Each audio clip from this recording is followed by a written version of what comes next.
واش عمرك تساءلتي علاش أول 100 مليون كتبان بحال جبل والملايين اللي من بعدها كيبانوا بحال دريجات؟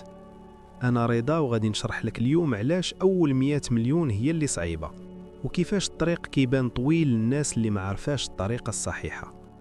إلا ما فهمتيش هذا الجواب راك غادي تبقى خدام طول حياتك بلا ما توصل.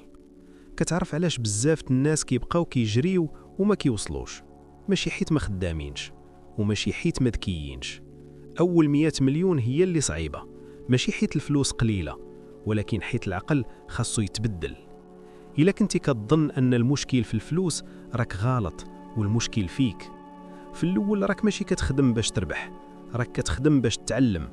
كتعلم كيفاش تبيع، كيفاش تصبر، وكيفاش تبقى واقف وانت ما كتشوف والو. الصفر ما كيقتلش، اللي كيقتل هو أنك تحبس فيه.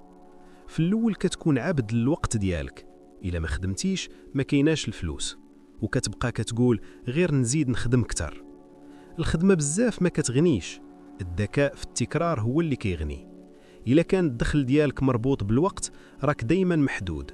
أول 100 مليون صعيبة حيت خاصك تحيد يدك من كل شيء، خاصك تبني نظام كيدخل الفلوس حتى وانت ما حاضرش به. وهنا كيطيحوا بزاف الناس، حيت السيطرة كتعطيك الراحة ولكن كتحرمك من النمو.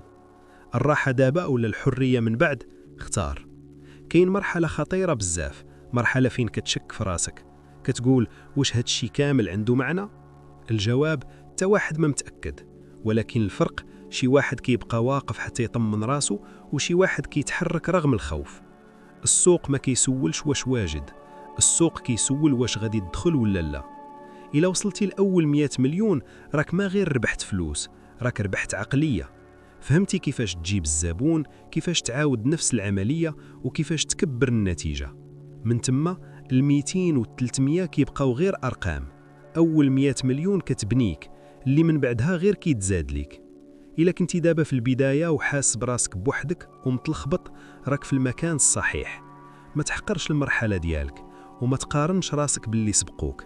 خدم، تعلم، غلط وعاود، حيت النهار اللي غتوصل فيه الأول 100 مليون غادي تفهم علاش الطريق كان قاصح. كمل، حتى إلا ما شافك حتى واحد دابا غادي يصفقوا ليك من بعد.